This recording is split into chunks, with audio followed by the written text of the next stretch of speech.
Being a YouTuber in the summer under this roof isn't easy, so I hope to stay at least halfway decently sweat-free throughout this video. About the Acer Aspire Switch Alpha 12, I already did my 24-hour later video and I did a detailed stress and heat test. Now it's time for the full review, and thanks to Cyberport for lending me this device for a review, so check their links in the description. So I would actually like to just start off with the design build quality. Just a quick size comparison once again with the MacBook Pro 14, because as you can see it is noticeably smaller and it is also thinner, but this is without the keyboard dock. So in terms of size it is actually closer to something like a Dell XPS 12, even though that one is a proper laptop, so just keep that in mind. About the build material itself, this is maybe just plastic, but it's actually very good because it almost doesn't flex at all and overall feels very sturdy. So I didn't think it was any cheaper just because they use plastic instead of aluminum or something like that. So all good here. On the back we have the camera. On the left side we have the power button, the volume rocker, the Windows button. Here we have a cutout to open the kickstand. Here we have the port for the keyboard, another cutout for the kickstand. Here we have the port for the charging, USB Type-C just 3.1, so sadly no Thunderbolt 3. USB 3.0 once again, and a headphone jack. On the top there is a microphone, and here is actually the stand that works out really nice. As you can see it here, this is pretty much the smallest angle, and then you can go all the way back down to here that you could use with the stylus. Unfortunately, my basic configuration that just wasn't available, so overall I'm definitely happy with it. The only thing that I have to mention once again though still is that we don't have a symmetrical design, because the angles or the bezels here, as we can see here, aren't symmetrical. The borders are a little bit different on each side, and here we also have the stereo speakers. So I would actually like to already go to the keyboard, because the tablet itself does a really nice job.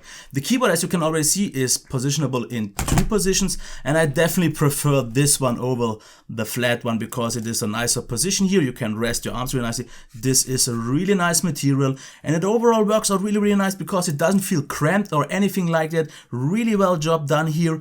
And what I did not expect is almost no flex. As you can see here, this is on a level of a really good laptop actually, and we have a lot of key travel, which is really nice to see. Also great tactile feedback. On my basic configuration I don't have keyboard lighting. On the higher end versions you get that. That is a little bit unfortunate, but it worked out really great. The typing speed was absolutely fine. I would have maybe wished for a few media buttons or this to be the more regular design, but just as for typing, this does an absolutely fantastic job, as actually the trackpad does as well, because it functions very solid and stable, very reliable and very precise. I did not expect this. It is maybe just small, really a small one, but it works out really reliable. So all the best here, and I will actually take this off for the rest of the review because we don't need it anymore. And I would actually like to just go ahead and check the display, because we have an display, as you can see here, with a resolution of 2160 by 1440, so it is noticeably sharper than a 1080p display,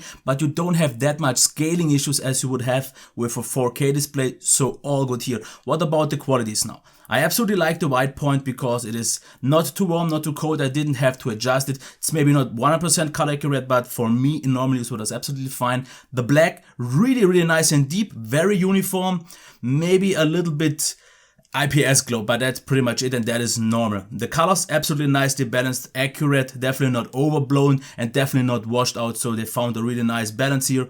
The maximum brightness was also fine because 100% should be actually good enough for auto use, and what I used it with was a brightness with 30% in normal, actually dimmer lit rooms, and 50% is also already quite bright.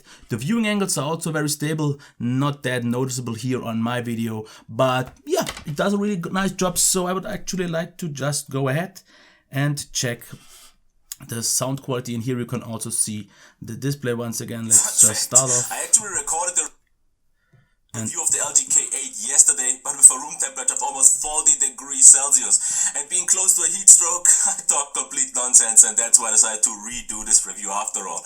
I don't want to waste any more time and would say let's just jump right into the design build quality. The first thing that I really like here is this back.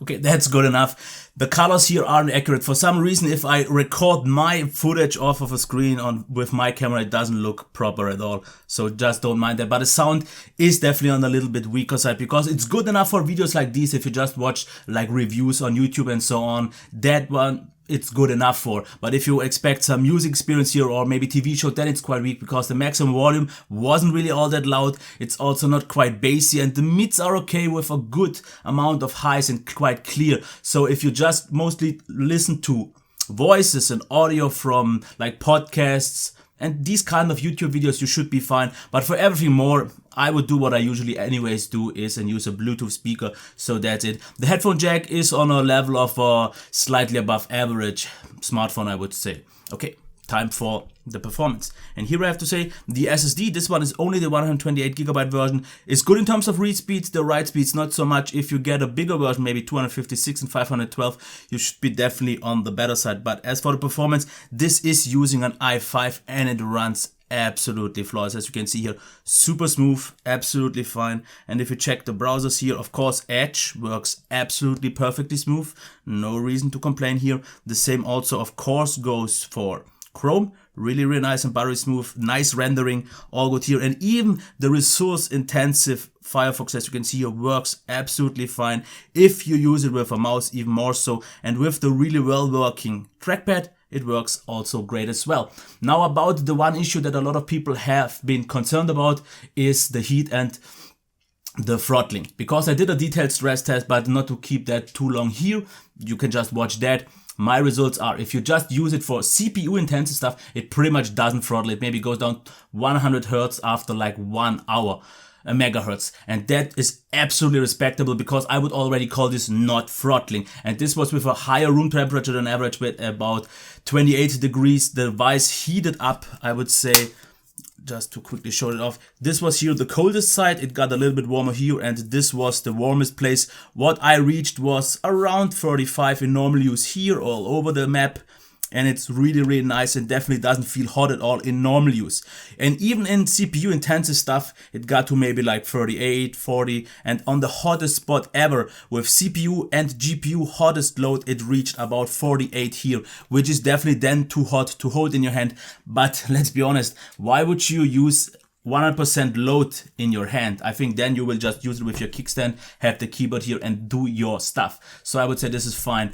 On GPU and CPU load, it throttled down to maybe 1.5 GHz, 1.4 GHz, but this was 100% GPU, 100% GPU, something that I wouldn't expect to, because even if you play games, you won't ever have both at 100%. So in terms of throttling, I'm really happy they did a great job here.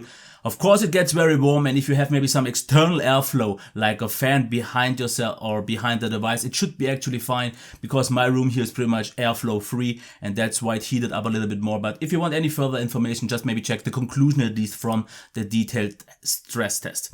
About the battery life, a full charge takes about 2 hours and 40, which is normal for this kind of battery. And the battery life was actually not as bad as initially expected, because at first I used it with a brightness of 60%, which already was quite bright though. And then I got around 4 hours, maybe not even quite at like 3 hours and 40, 3 hours and 50. But I then noticed, why not just try 30% of brightness? And then I reached even values 5.5 hours. And if you maybe use a mix between 30 and 50%, you should get around the battery life of 4 hours to maybe even 5.5 hours. And this is me using my device a little bit more heavy for some reason than others, so maybe even add a little bit more, like an half an hour. I wouldn't maybe say an hour, but around 4 to 5 hours should be quite a nice solid, which is not amazing. But for a Core i5 in this form factor, it is a good job. I haven't compared it to the Surface Pro 4 because I just don't know that one yet, but it is decent. It's definitely decent, I would say. If we check the software, there's not much to say because it is Windows 10. There is a lot of bloat installed, but you can get rid of that, and that would have actually been already it. And I would like to get to the conclusion. In terms of design and build quality, they did a really nice job. It's maybe not quite as premium feeling as the Surface Pro, but it doesn't feel cheap at all. The symmetrical design is something that I got used to very quickly. The kickstand works actually better than on the Surface Pro for one reason, because if I use it as a tablet, I used it like this. And this maybe sounds odd because this is closed on the Surface Pro, but this actually allowed me to use it way easier and safer as a tablet than I would have ever expected. So this kickstand actually makes quite a difference, and it works out really nice. You can go all the way, you can use it really flexible, and then almost the highlight is the keyboard, because typing was really well, and even on my lap, for example on my couch or on my bed, I could type with this really well. I could position the kickstand the way I wanted to, I could do everything I wanted to. The trackpad was really good as well, so kudos to that. The display is absolutely solid and satisfying, no complaints here at all. The sound was on the weaker side, performance was top notch. After all, it is on Skylake i5 and there is an i7 option. SSDs and everything else was moderately fast, absolutely fine without any complaints. Battery life is maybe not amazing, but should get the job done. And the software is solid, so what else is there to say? It doesn't really heat up as much, so the liquid loop on its own definitely did a great job. So I would definitely say this is a legit Surface Pro competitor with one big benefit: it's a lot cheaper. Because this configuration maybe isn't the one I would recommend, because we have 4 GB of RAM here, the i5, and 128 GB of SSD storage. But the recommended version for me would be the €999 version that has 256 GB of RAM of storage, 8 GB of RAM, and should already have the backlit keyboard.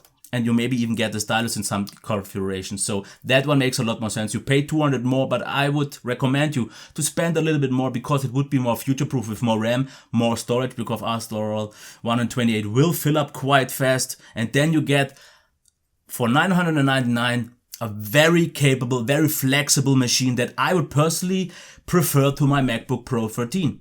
And if I wouldn't have one, I would get something like this, definitely, maybe even this particular one, because a comparable Surface Pro solution with the same configuration would land at around €1,350. Of course, this could depend on or vary on in which country you live in, but the value is absolutely great here, because you get great performance, you get a great overall package that works exactly as intended. And I really knew to appreciate this kind of a tablet here, because usually 12 inches is too big for me, but using it like this and with the option to have the keyboard detached and just use it as a tablet, but if I want to, quite good as an almost laptop, it worked out way better than I expected to, and that's why I'm really happy. So recommended version would be $999 with 8 GB,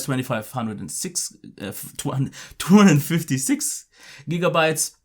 With the backlit keyboard, but the base version already does a fine job if you just need the basics covered. So yeah, I would say that's it. If you have any further questions, leave them down in the comments if you want to say something as well. And it would be nice if you give it a thumbs up, subscribe to the channel. And yes, this would have been it. Wish you a nice day. Until next time, bye.